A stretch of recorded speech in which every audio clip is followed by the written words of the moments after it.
My mom told me not to talk to strangers on the internet, but I'm glad I didn't listen. We are the Certified Nunas, your sisters in the love of Asian entertainment. Hi, I'm Amanda. I'm Jessie. I'm Natalia. And I'm Sky. Today, we're going to be talking about a new show that just aired on Netflix recently, but before that, we just want to give you a little update on some projects that we've been working on. Now, I'm going to hand it on over to Jessie, because this first one is her baby. Thanks. We are starting a book club.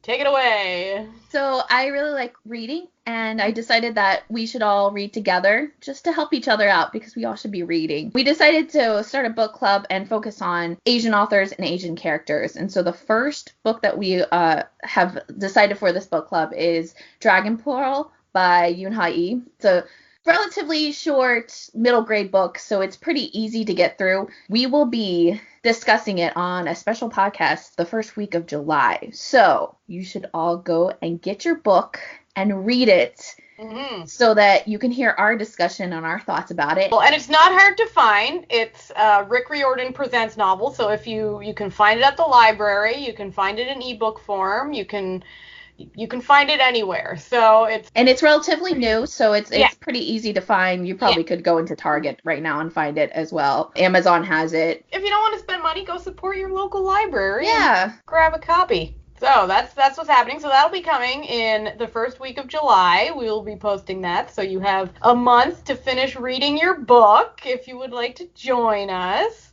In addition, another big project that we have coming that we're very excited about centers around Sky.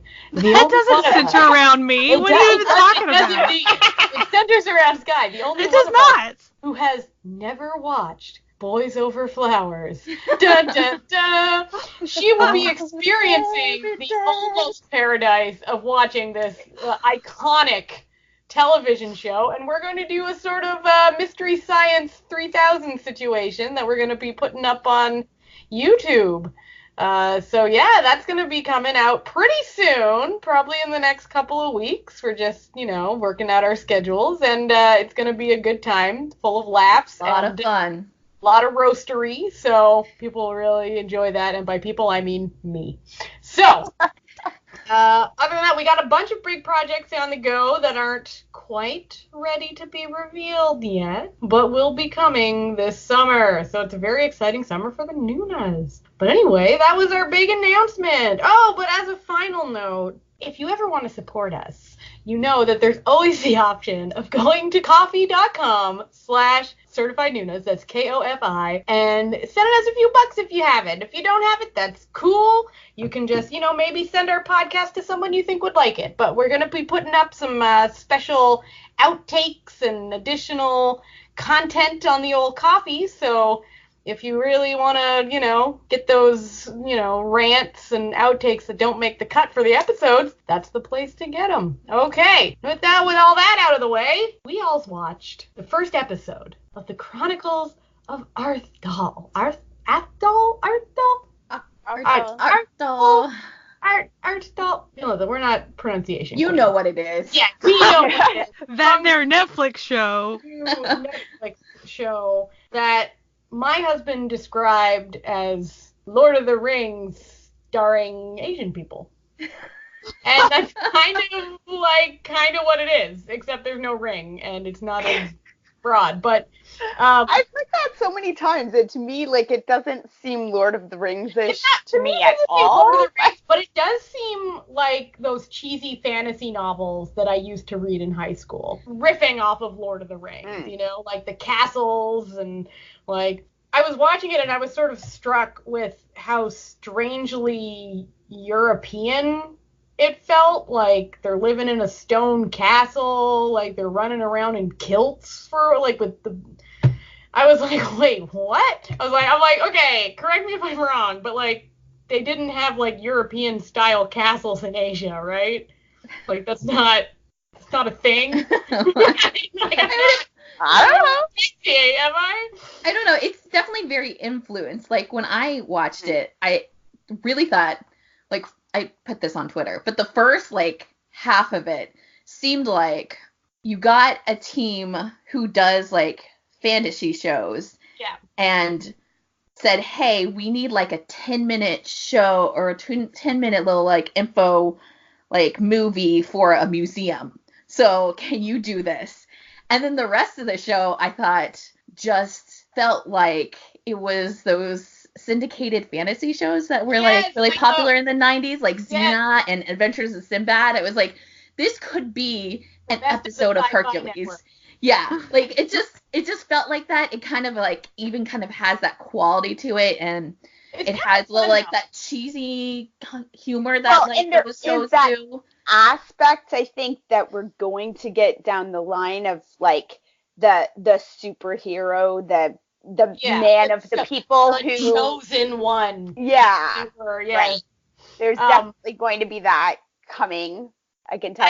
For me, when I saw the promos at first, and then again when watching the first episode, what keeps coming into my head is Clan of the Cave Bear and those sort of fantasy prehistorical novels about. It's like it's not actually historic or accurate, but like they're pretending it is. But I didn't actually get the sense. Like I heard, I was on Twitter, people being like, "Oh, is this supposed to be like, like a prehistoric Korea?" And I didn't actually get that. I just sort of saw it as like just a literal fantasy story set in some other place, where they just so happened to be Korean, like any other fantasy thing that would exist in the West, but no one would assume that it's like, oh, this is what Westerners think of as their, prehistoric, like actual history. Beowulf is definitely like that's what we believe really happened. Like no, nobody's watching Game of Thrones and thinking that's European history. Yeah, that's what happened. Totally. That's sort of question. Like no. People are thinking. I'm like, yes. Koreans believe that they came from warring clans of basically like superhero. Well, no, Koreans don't believe they came from those. Koreans believe they wiped out all those people. Murdered children. In the first 20 minutes or so, there was a lot more limb ripping than I was expecting. Immediately I was like, that girl from Absolute Boyfriend is like really having a struggle on this set. She just has to like supply tons of limbs that just appear. It's like just like people just ripped apart. Like, whoa, hold on. And like people ripped apart on camera, and you're like, oh, Netflix money at work. I find that it was that much on camera though. There was an awful lot of like rustling in the leaves, and then they disappear. Body. Like, they never actually saw it. Flying in the corner, and I was like, Netflix money. I was watching it with my kid, and 13-year-old kid, and there was no point where I was like, oh, this is too much. He watches superhero stuff, and it's not. There was no point where I was like, oh, this is like. It's not like Kill Bill levels of gore. It's just sort of like TV gore. No, it's just you just weren't expecting it. It was just surprise limbs, which was really like you're like, Side note, not a spoiler for episode 2. There's a little bit more in my opinion. I feel like there might be more like going on in the future as well. And it's not. I only saw like tiny bits and pieces of Game of Thrones. It's not Game of Thrones level, of course. No. Not I'm just saying it's a bit more than episode 1. It's very TV primetime appropriate levels of gore. Like you're gonna see worse stuff on like Law and Order. Like don't worry about it. So it had like a nice sort of cameo. I don't know what to call it. Of the dude who played Xian in her private life. Oh, his little smile. He was great with that long hair. Finally, he gets a role that is worthy of his hair. Like, so beautiful hair, and they mangle it on every show he's on. They like overproduct it and like. No, this is just like this beautiful face of glory. I'm just stroking the side of my face right now, thinking about his hair. But it was fantastic. Very unsettling. I thought he was the best part of like the first episode. Yeah. He's very unsettling. Because, like, at first you're like, oh, look at this cute guy. He's got his little bird. Like, he just seems so nice. And all of a sudden he's like, time to mass murder. And you're like, oh, no. But he's like, la, la, la, kill, la, la, la. He's been had. And he looks cute the entire time. Yeah. He's, like, so pretty. So you're like, oh, no, kill the baby. And he's like, how about I just, like, murder the two of you instead and then take this baby somewhere? I feel like that baby's gonna come back. Probably. Every superhero story needs to have a supervillain counterpart. So, like, he's sort of feel like that's kind like of villain. I feel like he's like the mini boss. I don't think he's the actual boss. Now, my question is, which I raised to you guys last night, and you told me to shut up and wait for the podcast. Was you told yourself to shut up for the podcast? I said this. We have it written. I said you were sending what vibes you were sending me. How did he go in 10 years from this ethereally unsettling, smiley, gentle-looking guy to what he appears in the second half of episode 1, which is this, like, beefcake wearing skulls on his head, boozing hound. Psychotic war crime will do that to you. It's rough in the woods, okay? Like, the force does things to you. I feel like that's not the case. I feel like there's something else at work here. Because, like, you could sort of tell he liked the war crime. Yeah. Smile too much about the war crime. Older than I feel like. I feel like at the beginning of the show, Jaewon was supposed to be like maybe 16, 17. Mm-hmm. And then there's like a 5 or so year 10 jump. Years. A 10-year jump. Well, no, but there's a jump first. Oh. And then there's the 10 years at the end. So, like, he's maybe supposed to be, like, maybe he's supposed to be 35 now. And he feels like he's, like, there's been more than 10 years go on in there. Okay, like, well, you know, to get old thirsty Natalia in on this for a second. Damn, son. Those 10 years were kind to his body. When his head, I was like, oh, there's been a time jump here, hasn't it? Because I had looked away from the screen, and my son's like, yeah, like 10 years. I'm like, yeah, because Jaewon does not look like that. That is some beef. Oh boy, woo. I'm kind of mourning the loss of one as that character though, because I thought the younger version was very compelling. Like, you wanted to know why he was that way. Yeah, he was shiftier. He you never when he did stuff, it was like you were taken as surprise. But now you're like, oh yeah, he would do that. Like, there's never a moment like you're like, he's gonna kill that person? He's gonna drink out of a skull? Really? Like, when the younger one, when he finds that baby in the woods, you don't know whether he's going to kill that baby or smash it against a tree. Like, you're sure. You're pretty sure what the older one's going to do. Yeah, there's no... The older one's going to, like, dump it down a cliff. I need more flashback of how he becomes this way. Mm-hmm. And we hope that there will be. Yeah. There is none in episode 2, but we hope that there will be more. My thing is, like, I don't really understand his motivations yet, and that intrigues me. Like, I don't know why he agreed to do this. Because, like, farmland seems like a... I just feel like he's easy. He just likes it. Like, maybe he's a little bit of a psycho. He likes the hunt. He likes the fighting. He likes being smarter than everybody else and coming up with these plans and being everybody like bowing down to him. Being smarter than everyone else is like how I sort of felt the younger one was like he enjoys his superiority of intellect while everyone else is just like, wow, let's stab things. He's like, or we could train a flock of birds to carry flaming arrows to the city and set the city on fire and then just stand outside the city and shoot everyone who tries to leave. But first, we should also deliver a bunch of smallpox blankets so that they get sick, so that they can't run faster than we can shoot them. And everyone's like, you genius. Done it again. Like, that's kind of... It's a creepy kid. Really messed up, everyone listening. Kind of a messed up story. But, like, I'm really enjoying it. I like the concept of it, for sure. Yeah. It actually, to be honest, I was surprised at how it looked because of the promotional materials I was given and we were all shown. I was like, oh, this is going to be like real bad. But like, it wasn't. It was actually like really beautifully done. It's definitely better than I was expecting. Yeah, it's like that poster.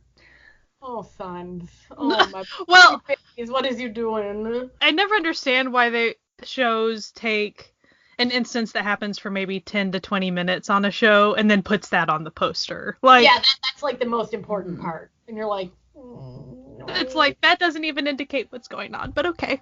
No. Or like, you know, like the poster, it had like a real campy, cheesy, corny feel. And the show does have its moments, but like the first maybe more in the second episode, because I haven't actually watched it yet, but in the first episode, it wasn't really super campy. It was a little bit second episode. Like, yeah, I think sort of near the end, it gets a little campier, like right when you're introduced to Song Joong-ki's character, who is there in the first episode. Spoiler warning, you only see him for like 30 seconds in the first episode, so don't go in. His younger self is so super adorable. Oh, he's so and adorable. Honestly, I could have like had him for all of the episode and even into the second episode and been fine with it. Yes.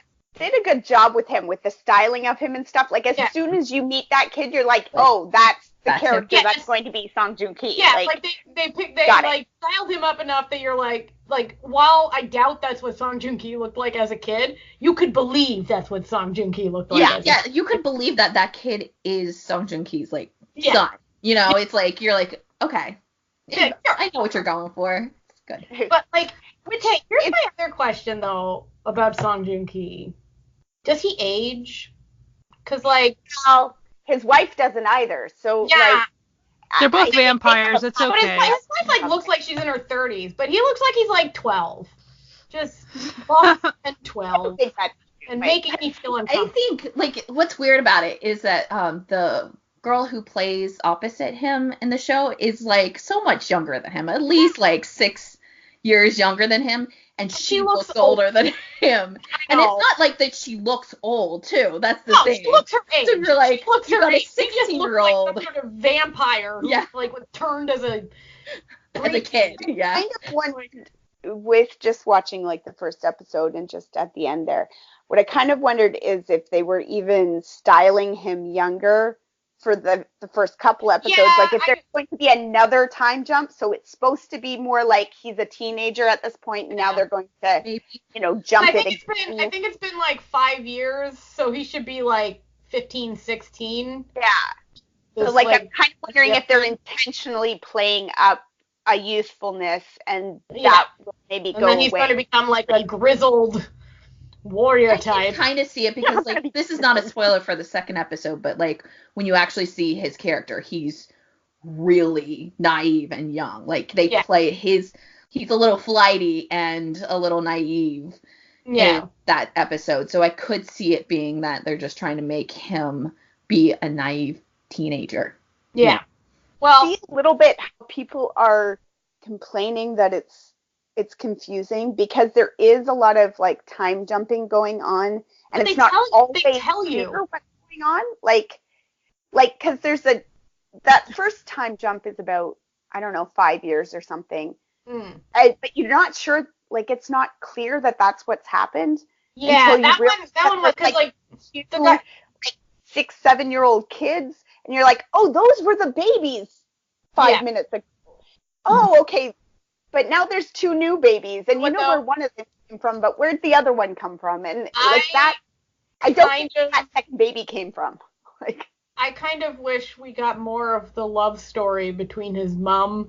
Yeah. Because like they hated each other in the first scene before that time jump. Like he was ready to stab her in the face. Like, Yeah. And she was so good. Like I wanted to see more than like. I wanted to see like how did these go from. And maybe they'll have some flashbacks. Yeah, maybe some flashbacks, but like, to be honest, I would watch that entire show. Like, I would watch that entire show. Like, spin-off. 2 of them, like, on the run, falling in love. Honestly, I really liked all the blue blood people. Like, they seemed like they were a fascinating society, and like we didn't get to see them very much. Well, I guess it could happen. More, yeah, because did they really kill everyone? Like, okay, so they say that they killed the last one. Like, that's the thing I totally didn't get, is that, like, the 2 original babies are however old they are now, 6, 7, whatever. And then there's these 2 new babies, and one gets taken off by Jaewon's character, Taegon. And one, the mom decides she's going to save or whatever by taking him into this land below the cliff. Where the and she abandons her 2 other children that she's raised? What? Yeah, that was kind of weird. Like, you wouldn't bring the kids with you. You wouldn't be like, okay, we're all gonna go. Yeah, like some children. But I feel like those 2 kids are gonna come back. I think you probably. Like, that might be what they're setting up. Are they still alive in the woods? Or, I mean, grown-up Taegon was like celebrating that they'd killed the last one. Like, how does would that know? 2 babies are dead? Like, no, that's like a real bold claim, though. Like, how can you prove that you killed them all? They couldn't even figure out she was in the like woods with another baby, like a couple feet away from them. Like, I feel like there's like this underground, underground where there's like everybody was like hiding out, and now they're gonna slowly emerge because they've had all these years to be like, I'm pissed off and I've been training and I know the land. Yeah. The possible. We're not saying this is going to happen because we've only watched the first and part of the second episode. That leads into the nice, like, Song Joong Ki's character can, like, meet up with them and form a resistance or whatever. This is the little baby brother that we used to cuddle. Yeah. Oh, sure. I don't speak that language anymore. Oh, what? Oh. I didn't find it that confusing. Like, there was, like, a moment where you're like, wait, what? And then suddenly you're like, oh, okay. Yeah. Okay, I get it now. Okay. Yeah. It wasn't like the concepts they were putting out, they're not complicated. Like the concept that she would fall in love with the guy she was on the run with and have babies. Like, and that this episode is just going to be about this just the intro, to the main character. This is the prologue to the rest, which is a very common thing in fantasy shows. I think what's probably maybe the main issue why people are like they don't get it is if they don't watch fantasy and you only watch K-dramas. K-dramas like rely like on flashbacks. That's their like actually like means of communicating to like the past, and it's like interspersed in the show. Where there wasn't a flashback. It was here it is, time jump, here it is. There. And we might get time, flashbacks further on the series, but right now they weren't giving flashbacks. And I think that people, if they're watching it, they're like, wait a minute, I'm used to this being a flashback so we can be back to the present and then, have the puzzle pieces together as opposed to, in the first half of the episode. And if you weren't paying attention, then like this last half of the episode, you're like, oh, I don't know who that is. They're building the edges of the puzzle for us. There's also gonna fill in the ton middle. Of characters. Oh, there's a lot of characters. A ton, and they have lines and names too. Yeah, and they put them in subtitles. Just so you know. Most of the budget is on actors alone. Like it has to be. There's and fake fur. And fake fur. Yeah, fake fur. Lots of like bear heads, skulls. You can do it cheap. Game of Thrones costumer uses all the fake rugs from IKEA. Yep. They do. That's awesome. Yeah, no, I'm actually like really enjoying it though. But like I'm like an easy mark for these sorts of things because like I said, like this is the type of stuff I used to read in high school, like so it makes me sort of feel that like nostalgic, like like I'm enjoying a little high fantasy romp from back in the day. Like this is fun. I felt the same. I found the first episode, the second half of it, I found a little more draggy than the first half. So like the first half, I was like, yeah, I'm totally into this. And by the end of the first episode, I was like, yeah, okay, I guess, right? Like I'll still watch it. And like I said, I watched it with my kid, and he wants to keep watching it, so we're going to keep watching it, but it'll be a slow go because he plays like a million sports and he doesn't have that much free time. So, I mean, it was okay. It was definitely better than I had expected. And It's not because of the genre, because this is a genre I actually like, but I didn't find it compelling enough to boot off something that I'm watching now because I don't have time for it. It's definitely not a drop because I hate it, and I think it's definitely worthy of people watching it, but like it's not going to be the end of the world if I never pick this series up again, but also it's not going on like a complete drop. It's like a maybe in the future, or if people start to say, hey, things are really happening, I'll like catch up on it. Yeah. I'm definitely going to watch it, because like, you know me, if I start watching something, you have to finish it. I'm going to watch it, but I'm actually enjoying this one so far, so it's not really a struggle to keep watching it, you know? It's nice with it being on Netflix, too, because you can just download the episodes onto your phone or something and then, have them. And then if you feel like watching them, you can. And if you don't, do it when you're working out or something, and it's a little bit more accessible. You're on the bus. You're on a train ride. And you're not waiting for Vicky. I'm curious enough about it that I'll keep with it for a while. We'll see what happens. Like, if it gets, like, super dark and gory at some point, I'll probably be like, eh. But at the moment, I'm curious, so. I can kind of see how it already has the hints of it being very... I don't watch a lot of sageaks because they're so political, and it bores me. So I can see how this has those grains of the seeds of political blah. And so I could see them going away from the cool fantasy stuff and moving more heavily into. So, Sky, you have watched the second episode. Have they? Yeah, and has the second baby, like as an adult? Do you the second baby as an adult? The one that Dagon took away? No. Okay. Mystery baby.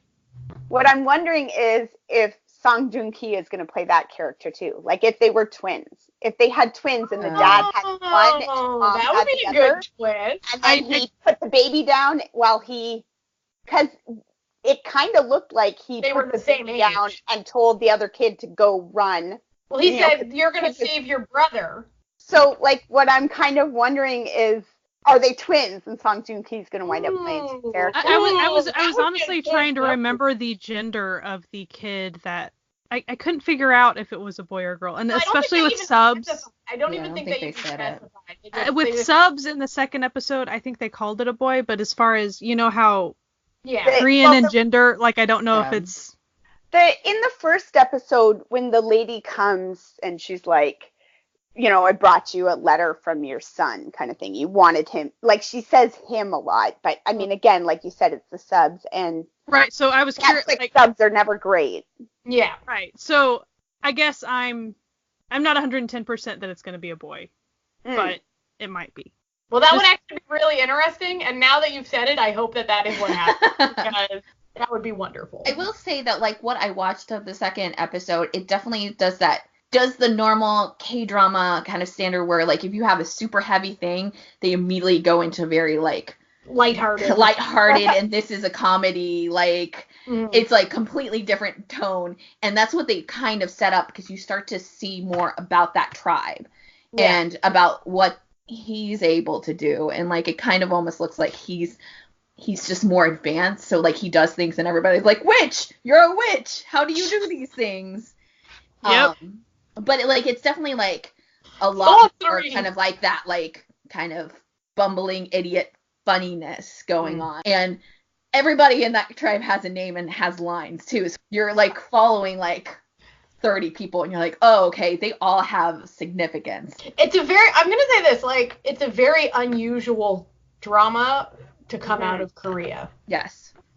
Like it's not like any other Korean drama I've ever seen, and I have watched a lot of Korean dramas, and even like supernatural ones.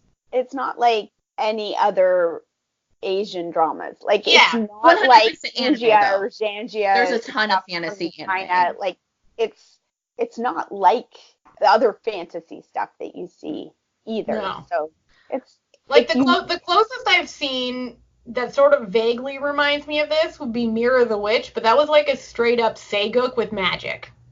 And this doesn't feel like that's what it's going to be.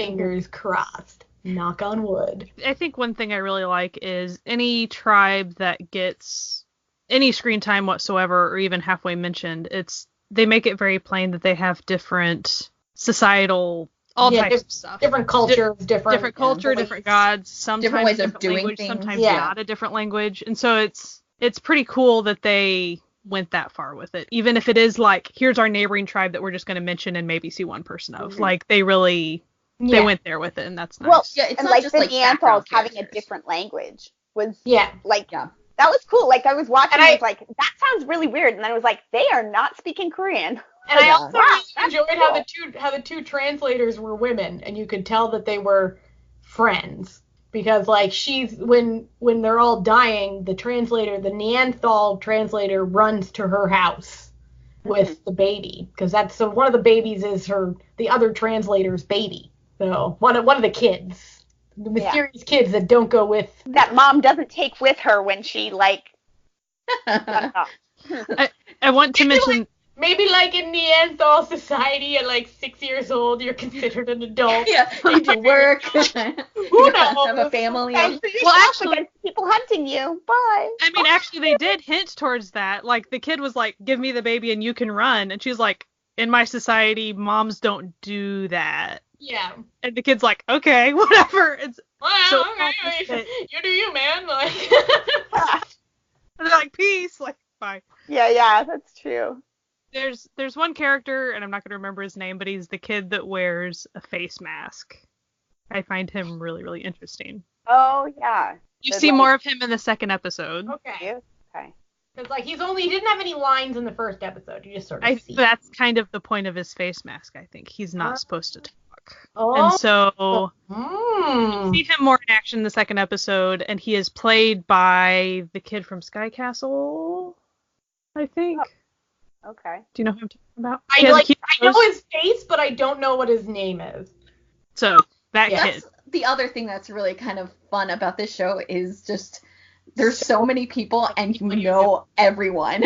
Like even if it's just a little character, you're like the dude, that guy. Who is that guy in a show? The dude who plays like the king of the tribe order is the villain from Train to Busan. And Memories of Alhambra. And W. Oh, yeah. He's just the bad guy. They're literally like, okay, we need every actor in Korea. Yeah, basically. And then it's that the one like As You See actor who shows up in every Saeguk ever is also in it. You know, he played like the villain in 100 Days My Prince. He's in it. Yeah. Plays like the advisor or whatever. Definitely all the Saeguk guys. Yeah, they're all there. They're all like wearing their kilts and braiding their hairs and putting face paint on and having the time of their lives. Like, I feel like the people making this are having a good time, though. Like, you sort of, sometimes you can just sort of tell, like you can tell sort of the energy of a set when you're watching a show. Like, when we were watching, like, Devilish Joy, you can tell the people on that set were not having a good time filming that show. But on this one, you sort of get the sense that people are having some fun with it, because it's the sort of show that you want to have a little bit of fun with. Like, you can hand it up. It's so different too, so it's like a different thing for them to be doing that they wouldn't normally be able to.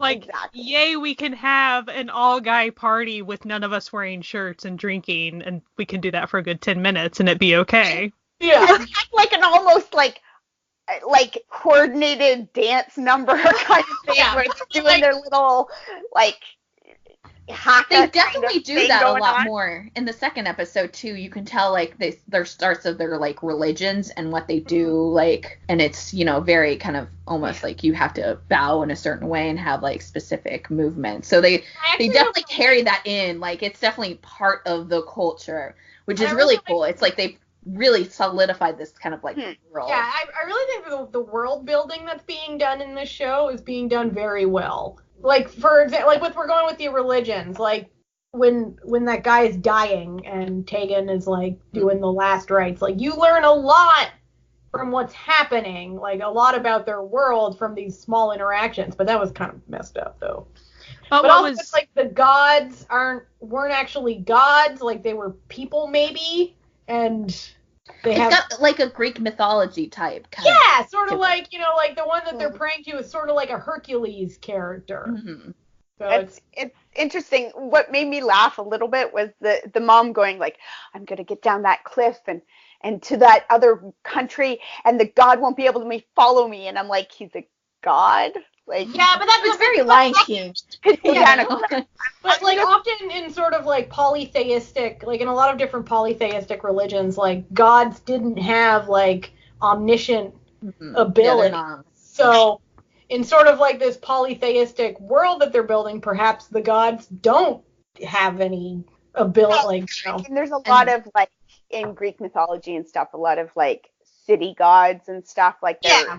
And they're very human traits. But it seemed a little, you're like, I feel like if you can get down there, it feels like a god should be able to get down there. Because also those gods would sometimes be trickster gods too. It's like, but they're kind of sneaky sometimes. But I mean, like they're in this like kind of sheltered bubble. They don't, I mean, you see this in the next episode, like they think it's witchcraft that someone's gonna like plant an acorn into the ground, like, and so like there's a lot of things that like you're like, oh, okay, I can see. They just don't have like, like especially like in if like these gods, like we don't know enough about them yet, but if they're like location based, like if they're, as you said, like a city god, like if they're just like the god of this land, that then in the theology they wouldn't have any power outside of.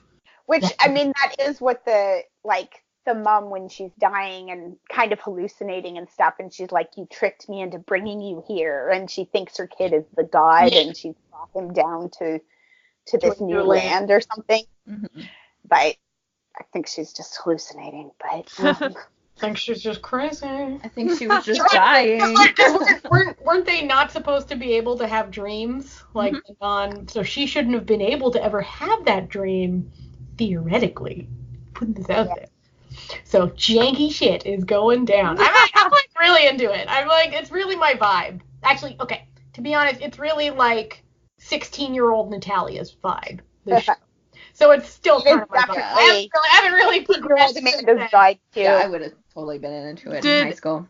Did anyone else, and maybe this was an episode 2 thing, it's not a spoiler, the shoes that she was wearing to start trekking somewhere, I think towards the end of the cliff. I think it wasn't off the cliff. Yeah. Her shoes, I had to pause and like take note of her shoes because they looked way too sneaker-like. Wow.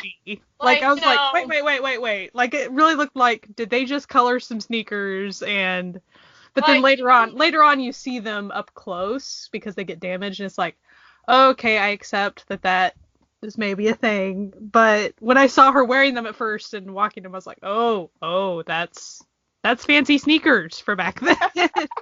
I will say one concern that I have is that they're doing this, since they're doing this in 3 parts, which is not really parts, but it kind of is. Yeah. The first 2 are straightforward 2 episodes a week, just airing nonstop.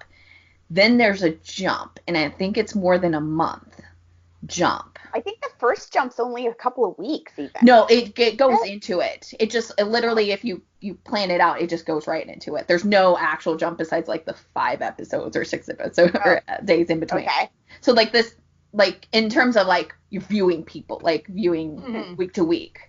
So like you have the first 2 and then it stops until September. Towards the end of July, and then like it jumps, like the next time the 3rd is released, it's in September. Is that going to really hurt this show? I guess it could be that the way that the story falls into, but I feel like if you have that many together and then you jump and then the last couple are like out here, that doesn't seem right to me. Like it should be like first part, there's a jump, second part, jump, and like be consistent. Yeah. It'd be nice if those jumps were consistent with the time jumps too. Yeah. Like if we had more of the original, that like we were saying, them in the woods and the hunt or whatever, and then you time jump to this age, and then you time jump, But it has to be a much longer show in that sense. Maybe these seasons have nothing to do. Yeah, that's also, it could just not have anything to do, and like we're just hoping that we're just like this is just Netflix fucking with us at this point. Like Netflix is like because apparently TVN is doing that. Like TVN is going to air them in like the way that Netflix is airing them. So it's like that idea. TVN is going to wait and air the last 8 episodes or whatever in September. It's just, like it just doesn't make any sense. I'm sure it doesn't make any sense scheduling wise, just like as a person who plans. Like it just like not even like this is a K-drama. It just doesn't even make any sense. Like, okay, so you read these articles about, I know we already talked about this, but it bothers me how Netflix is like, oh, we're so pro binge, like binges are this is how we structure our thing. Then why are they trying to make Asian dramas not bingeable? I mean, I can kind of understand it with this one since it's not actually fully Netflix because they're airing it on TVN. Like First Love was fully Netflix, so it could binge. You could throw it entirely out, and that's fine. And like you wouldn't do that. Like TVN would not be like, hey, here's all the like episodes one day, that sort of thing. But it doesn't make any sense on what like Netflix is playing, and it's also like I've read articles where they have like. They're starting to have like full staffs in Asia, like that are just specifically for content. So, does someone not tell them that's how this is structured? It doesn't make any sense. Understand either is that like that 1 month jump, like if they had the first season and then a month and then the second season and then a month and then, but like this random month in the middle. It doesn't make any sense even in Western standards. Like it doesn't make any sense at all. A schedule, it's just random. A random break. Maybe they're hoping that at the end of the second season, like let's say they're gearing up for battle, like this, this big gearing up for something. If like some sort of sports event happening in August. No, we know they don't pre-plan. We know that. They just forget about holidays. Like we're hosting the Olympics, we're gonna forget about the Olympics. I wonder if it has to do with Netflix. Is Netflix like? Is August like the worst month for Netflix? Like people are just not watching it because they're outside or they're doing stuff or they're holidays or whatever. And so they're like, oh, August is a bad month. Let's wait until September. And then also, I guess it could be because of like maybe like the third part is going to be like super CGI heavy. Yeah, so they're trying to like catch up on it, but they're completely done. They're like. It's pre-produced. Like it's everything I've read, it's been everything, like not just like the first 2 parts. So because like with this sort of show, it's not one that you can't do not pre-produced. Like it wouldn't be possible. The other thing I don't really get about it is, I mean, I know everybody has different summer seasons and stuff too. Yeah. But for me, like this feels very much like a summer show. Like, in the States, there used to be a lot of times where the networks would have, a show that just was on in the summer. And it was like a mini like Beverly Hills 90210, like started in the summer, the first season of Wolf. it. Teen Wolf was always in the summer, and I was very excited for June when Teen Wolf started to come on. They also used to do those like fantasy miniseries during the summer, like Arthur, or like there was there was that Stars Arthur one. It's the whole thing for the summer. Like why not do June, July, August? Like bam. There's 3 months. I was actually going to mention the season thing. It's possible that last season, what if it's more tied to like winter type vibes? Maybe.